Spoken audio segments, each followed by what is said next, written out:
Père, bonjour. Ah oui, oui, là c'est Bonjour débile. Marie-Céline. Les paroissiens souhaiteraient faire votre connaissance par le biais d'une petite vidéo.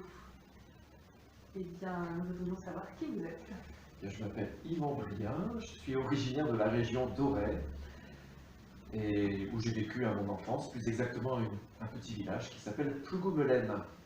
Mes racines familiales sont aussi dans le pays de Pontivy, Gueltas, Saint-Gonéry, Saint-Géran, où j'ai encore de la famille. D'accord. Donc on peut quand même dire que vous êtes un enfant du pays. J'ai des racines dans le pays de Pontivy, oui. Ouais. Très bien. Qu'est-ce qui a compté le plus dans votre vocation? Alors, je dirais qu'il y a deux sources, hein, les moines de Timaduc, parce que quand j'étais enfant, on m'a envoyé un dimanche après-midi à Timaduc pour une promenade dominicale, et j'ai été marqué par les moines très tôt. J'ai été marqué aussi, alors, dans l'adolescence, par les frères de Plouermel, à travers notamment un mouvement qui existe toujours, le mouvement Foi et Prière. Un beau mouvement où j'ai appris à mieux connaître le Christ, à la prière, et puis aussi à vivre en chrétien avec d'autres. Et quels ont été vos débuts comme prêtre? Voilà, on m'a envoyé aux études pour faire des études de Bible, et ensuite j'ai été longtemps à Malétroit, près de 9 ans, tout en étant intervenant au séminaire de Rennes, où je donnais quelques cours de Bible aux séminaristes. J'ai ensuite été curé à Pleumeur pendant 3 années. Voilà, Pleumeur, dans le pays de l'Orient, un magnifique pays au bord de la mer. Et me voilà un petit peu plus haut, plus près des sources du Blavet. Voilà.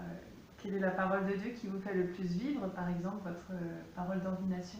Oui, voilà, une parole d'ordination, ça marque, puisque c'est celle qu'on a choisie souvent pour mettre sur le petit signet qu'on distribue aux personnes à l'issue de la célébration. Alors pour moi, c'était en 2001, et la petite phrase que j'avais choisie avec mon collègue d'ordination, c'était cette parole de Jésus qui dit « Faites ceci en mémoire de moi ». On le retrouve bien sûr à l'Eucharistie, mais ça fait référence aussi à tout ce que le Christ a fait, tout ce qu'il a dit, tout ce qu'il a été.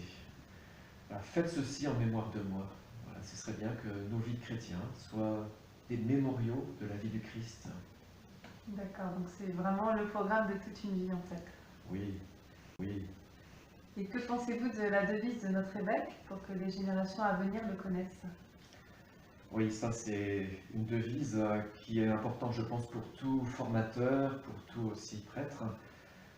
C'est le souci de la transmission qu'il y a derrière, et c'est vrai que j'y suis particulièrement attentif. Comment transmettre aux jeunes, non seulement le contenu de la foi, mais aussi la rencontre possible, en tout cas avec le Christ. Moi, c'est ce que je souhaite à toute personne, c'est de faire une rencontre personnelle avec le Christ. Ça change une vie.